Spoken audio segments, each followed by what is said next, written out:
Get ready to elevate your fitness routine to a new level with one simple exercise using the stability ball. We're going to take a twist on one of the regular stability ball exercises, make it fun, effective, and actually target 11 muscles at the same time. So you can get a full body workout in just one exercise. So as we get started, there are three main focus areas that we need to go over first. So grab your stability ball and let's get going. Whether you call it the stability ball, the Swiss ball, the yoga ball, the big ball, it's a versatile piece of equipment. And with this exercise, we're going to be working the quadriceps, hamstrings, glutes, lower back, lower abs, abdominals and core, obliques, chest, triceps, shoulders, back, and trapezius. With this one exercise, you're not only targeting your core, but you're getting deep into your nervous system, all while working multiple muscles at the same time. Yay! Stability ball fun facts! If you work out at home, you don't need a bench that takes up space. All you need is the ball. It's not just your flat bench, it's also your incline bench, your preacher bench, your ab bench. Working with the ball adds variety in every exercise, and your abdominals and core are worked in every single repetition. It's super fun to bounce on and do all sorts of different things on, and it's going to improve your strength and coordination at the same time. And it also makes a great desk chair. So exactly how does this great exercise work? Well, there's three main focus areas you need to know about before you start doing that. The first is that you need to know how to set your posture for the exercise. Then you need to know how to actually engage your core while you're doing that exercise. And thirdly, you need to have proper form. And stay till the end because I'm going to give you a real easy tip to be able to remember how to get everything set up properly so you can get the most out of this exercise. Now, the exercise we're doing on the ball you may have already heard of, but we're doing a little bit of a twist to it that's going to make it a little bit different and fun, definitely, and very effective, and a whole lot of abdominal core work. And this exercise is the fly on the ball. No, not that fly on the ball, this fly on the ball.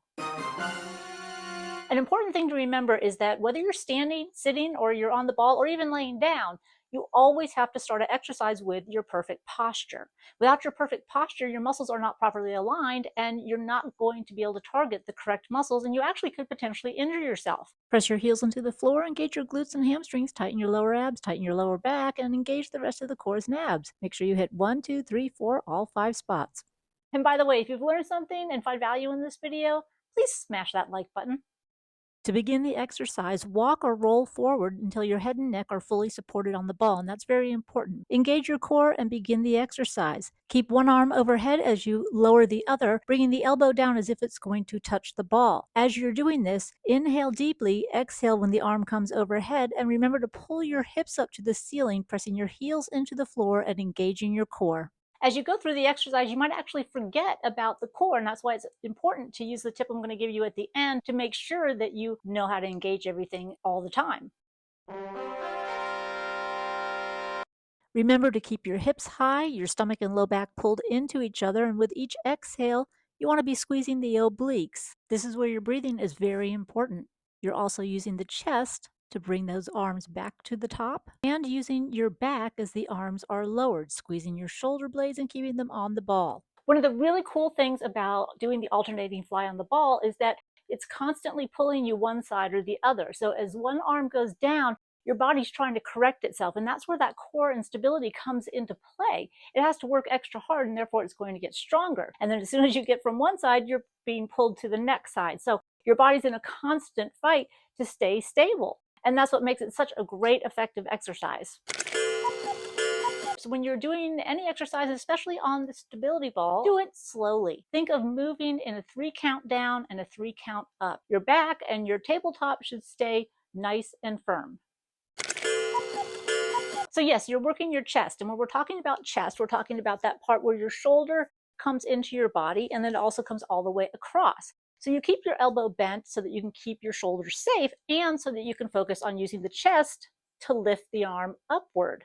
And that's why you also want to keep those shoulders back on the ball. So those shoulders have to be retracted and squeezed while your arms are moving towards the top. So you are using your chest and back at the same time.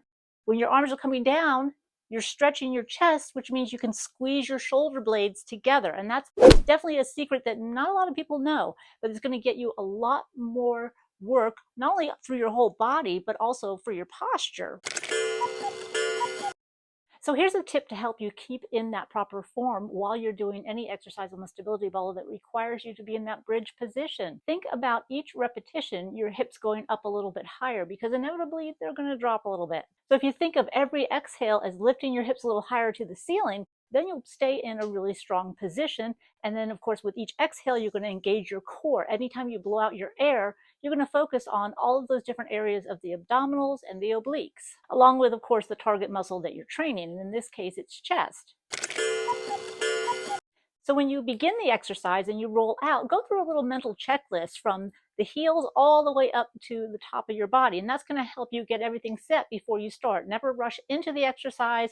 Make sure you've got your shoulders back and down, your hips up, and that you're really engaging and feeling the abdominals and lower back pushing into each other to help keep you solid. So if you're short on time and really want to work your whole body, do some alternating flies on the ball, of course. Thanks for letting me be your guide to getting in shape. I'll see you next time.